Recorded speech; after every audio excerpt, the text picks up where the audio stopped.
अस्सलाम वालेकुम, welcome to my YouTube channel. बच्चों, हमने टॉपिक स्टार्ट किया हुआ है पीरियड्स और ग्रुप्स में एलिमेंट्स के पीरियोडिक ख़वास में तब्दीली। तो इसमें आज हमने जो टॉपिक पढ़ना है वो है इलेक्ट्रॉन अफिनिटी। तो सबसे पहले हम ये देखते हैं कि इलेक्ट्रॉन अफिनिटी क्या होती है। एनर्जी की वो मिकदार जो किसी गैसी एटम के बैरूनी शेल में एक इलेक्ट्रॉन हासिल करने से ख़ारिज होती है। मतलब ये कि जब किसी भी एटम में इलेक्ट्रॉन को दाखिल किया जाता है तो फिर भी एनर्जी ख़ारिज होती है, और यही एनर्जी जो है वो इलेक्ट्रॉन अफिनिटी कहलाती है। मिसाल के तौर पर जब फ्लोरीन एटम के एक इलेक्ट्रॉन हासिल करता है तो 328 किलो जूल पर मोल एनर्जी ख़ारिज होती है। तो ये देखिए इक्वेशन में आप देखिए कि फ्लोरीन में से एक इलेक्ट्रॉन जब खारिज हो जाता है तो उसमें से जो एनर्जी खारिज होती है वो delta H is equal to -328 kilojoule per mole है। अब बच्चों हम पीरियड्स में देख लेते हैं और ग्रुप्स में देख लेते हैं। पीरियड्स में भी देखिए कि जैसे जैसे एटम का साइज़ छोटा होता जाएगा, यानी बाएं से दाएं जब एटम का साइज़ छोटा होता जाएगा, जैसा कि बच्चों आप इस टेबल में देख रहे हैं कि लिथियम से लेकर नियॉन तक पीरियड में एटम्स का साइज़ जो है वो छोटा होता जा रहा है। जब एटम का साइज़ छोटा होता जाएगा तो फिर जाहिर है कि न्यूक्लियस की अट्रैक्शन जो है वो बढ़ती जाएगी, और जब न्यूक्लियस की अट्रैक्शन बढ़ती जाएगी तो फिर इलेक्ट्रॉन अफिनिटी भी बढ़ती जाएगी। यानी इलेक्ट्रोस्टैटिक फ़ोर्स के न्यूक्लियस की इलेक्ट्रोस्टैटिक फ़ोर्स जो है उसके अगेंस्ट जब आप कोई भी इलेक्ट्रॉन उस एटम में शामिल करेंगे तो फिर एनर्जी खारिज होगी, और यही एनर्जी जो है वो इलेक्ट्रॉन अफिनिटी कहलाती है। इसी तरह आप ये ग्रुप में देख ले तो ग्रुप में भी ऊपर से नीचे अगर हम आएँ तो एटम के साइज़ में इजाफ़ा होता है। तो एटम के साइज़ में जब इजाफ़ा होता है तो न्यूक्लियस से जो लास्ट वैलेंस शेल है उसका रेडियस जो है वो ज़्यादा होगा, उसका फासला ज़्यादा होगा, जिसकी वजह से उसकी अट्रैक्शन भी कम हो जाएगी। जब न्यूक्लियस की अट्रैक्शन कम हो जाएगी तो फिर इलेक्ट्रॉन अफिनिटी की वैल्यू भी बतदरीज कम होती जाएगी। जैसा कि ये टेबल में आप देखिए तो फ्लोरीन की जो है वो 328 है, फिर क्लोरीन की देखो तो 349 है, तो उसके बाद बरोमीन की देखिए तो -324.6 है, और उसके बाद आयोडीन की देखिए तो वो सबसे कम यानी -295.2 किलो जूल पर मोल है। तो इससे हम कह सकते हैं कि एटम का साइज़ ऊपर से नीचे बढ़ता जाता है, और बैरूनी शेल में जज़ब होने वाले इलेक्ट्रॉन को न्यूक्लियस कम शिद्दत से खींचता है, जिससे खारिज होने वाली एनर्जी कम हो जाती है। तो इसके ये नीचे जानने वाली बात में देखिए MCQs के हवाले से ये इम्पॉर्टेंट है कि अगर इलेक्ट्रॉन अफिनिटी की वैल्यू मनफी, मुस्बत या ज़ीरो हो सकती है, अगरचे हो सकती है, लेकिन सेकंड इलेक्ट्रॉन अफिनिटी की वैल्यू हमेशा पॉजिटिव होगी। ठीक है, तो ये बात आपने बच्चों MCQs के हवाले से याद रखनी है। नेक्स्ट टॉपिक बच्चों हमने जो पढ़ना है वो है इलेक्ट्रोनेगेटिविटी। तो इलेक्ट्रोनेगेटिविटी क्या है? जब आपने बॉन्ड्स की इकसाम पढ़ी तो उसमें एक किस्म पढ़ी थी कोवलेंट बॉन्ड। तो कोवलेंट बॉन्ड क्या है? ये ऐसा बॉन्ड है जो दो एटम्स के आपस में इलेक्ट्रॉन की शेयरिंग से वजूद में आता है। तो बच्चों जब दो इलेक्ट्रॉन्स आपस में शेयर करते हैं तो वो दोनों उस इलेक्ट्रॉन को अट्रैक्ट करते हैं। तो यही वाली फोर्स जो कि कोवलेंट बॉन्ड में मौजूद इलेक्ट्रॉन्स के जोड़े को अपनी तरफ खींचती है उसको इलेक्ट्रोनेगेटिविटी कहते हैं। यानी हर एटम कोशिश करके उस इलेक्ट्रॉन पेयर को अपनी तरफ खींचने की कोशिश करता है, तो इसी को इलेक्ट्रोनेगेटिविटी कहते हैं। इलेक्ट्रोनेगेटिविटी वैल्यूज़ रखने वाले एटम्स के बैरूनी शेल में मौजूद इलेक्ट्रॉन्स के न्यूक्लियर चार्ज ज़्यादा कुव्वत से अपनी तरफ खींचता है। इलेक्ट्रोनेगेटिविटी को अगर हम पीरियड्स में देखें तो बाएं से दाएं जानिब इलेक्ट्रोनेगेटिविटी बढ़ती है। इसकी वजह यही है बच्चों कि बाएं से दाएं जानिब अगर हम पीरियोडिक टेबल को देखें तो ये देखिए पीरियोडिक टेबल में हमें बाएं से दाएं जानिब जो है वो एटम का साइज़ छोटा होता नज़र आता है। जब एटम का साइज़ छोटा होगा तो न्यूक्लियर चार्ज भी बढ़ता जाएगा, और जब न्यूक्लियर चार्ज बढ़ेगा तो फिर वो न्यूक्लियस जो है वो उस इलेक्ट्रॉन पेयर को अपनी तरफ ज़्यादा खींच सकेगा। ठीक है। तो इसका मतलब ये हुआ कि पीरियड में वैल्यू जो है वो बाएं से दाएं जानिब बढ़ती है। अब जैसे आप ये नीचे टेबल में देख रहे हैं कि लिथियम जो है उसकी इलेक्ट्रोनेगेटिविटी 1 है, बेरिलियम की 1.6 है, बोरॉन की 2 है, कार्बन की जो है वो 2.6 है, नाइट्रोजन की 3 है, ऑक्सीजन की 3.4 है और फ्लोरीन जो है उसकी सबसे ज़्यादा यानी 4 है। यानी इससे साबित हो रहा है कि बाएं से दाएं जानिब जो है इलेक्ट्रोनेगेटिविटी बढ़ती जा रही है।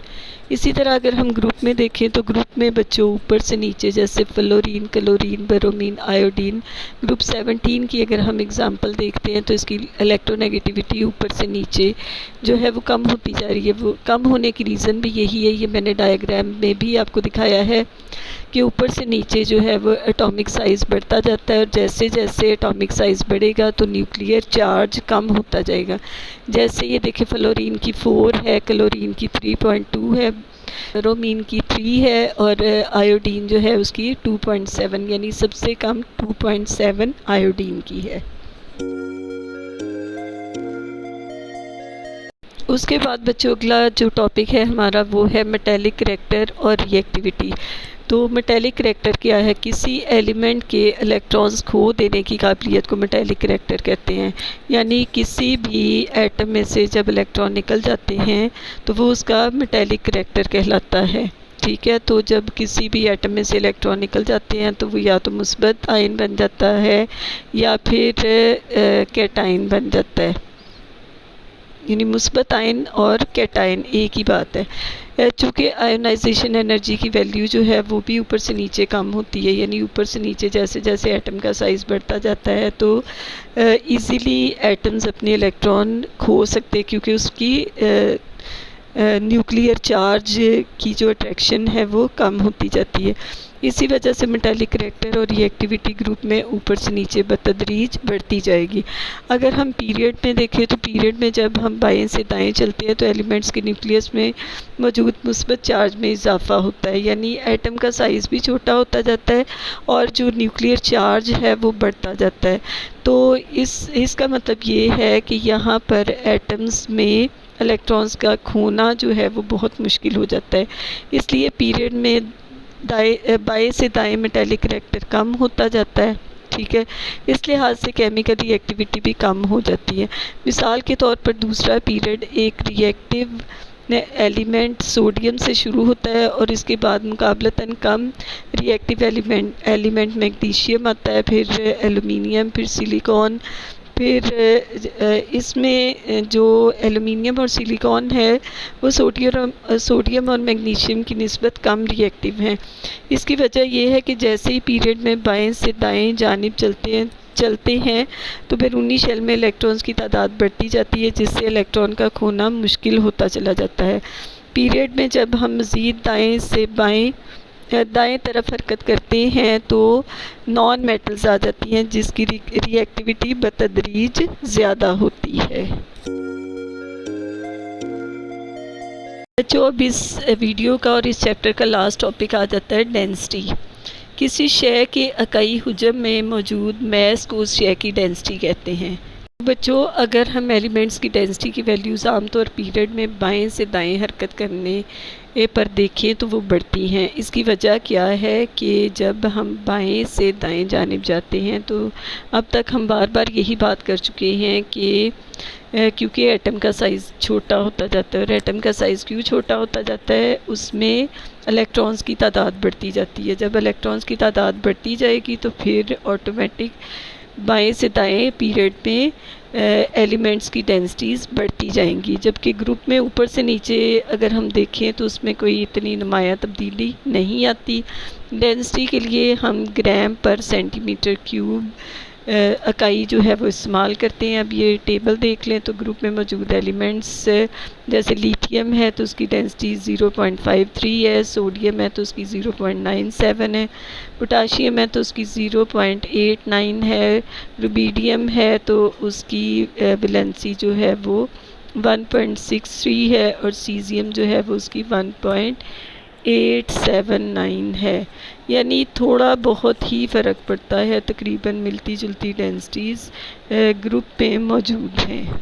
बच्चों इसके बाद ये आपकी बुक में जो है वो एंड पे एक एक्सरसाइज दी हुई है, मश्क दी हुई है। जो मश्की सवालात जो एक्सरसाइज है वो अलग से होगी, उसकी वीडियो अलग से बनाऊंगी मैं। लेकिन ये जो डेंसिटी वाला टॉपिक है उसके नीचे आपको एक एक्सरसाइज दी हुई है, तो उसको मैंने इधर साथ ही सॉल्व कर दी है। ठीक है, जो उसके शॉर्ट क्वेश्चन है उसको एक एक वर्ड में, जैसे बेरियम के बारे में है कि ये मेटल है कि नॉन मेटल है, तो ये मेटल है, फिर ये इलेक्ट्रोपॉजिटिव है, ये इलेक्ट्रोनेगेटिव है, ये इलेक्ट्रोपॉजिटिव है, ये किस तरह की ऑक्साइड्स बनाते हैं, ये बेसिक ऑक्साइड्स बनाते हैं, फिर ये एलिमेंट किस तबई हालत में पाया जाता है, ठोस हालत में पाया जाता है। तो इस तरह बच्चों ये इसके जो छोटे छोटे शॉर्ट क्वेश्चन 2, 3, 4, 5 इनके मैंने आंसर साथ ही लिख दिए हैं। जो क्वेश्चन नंबर 3, 4, 5 है उसके मैंने नीचे अलग से जो है ना वो आंसर लिख दिए हैं। तो जो चैप्टर की एक्सरसाइज है उसकी अलग से वीडियो आएगी। इसके साथ ही बच्चों आज का टॉपिक भी, आज का चैप्टर भी ख़त्म होता है। उम्मीद है कि आपको इस चैप्टर की अच्छे तरीके से समझ आ गई होगी। मेरे चैनल को लाइक करना, सब्सक्राइब करना और शेयर करना ना भूलिएगा। Thank you so much. अल्लाह हाफिज़।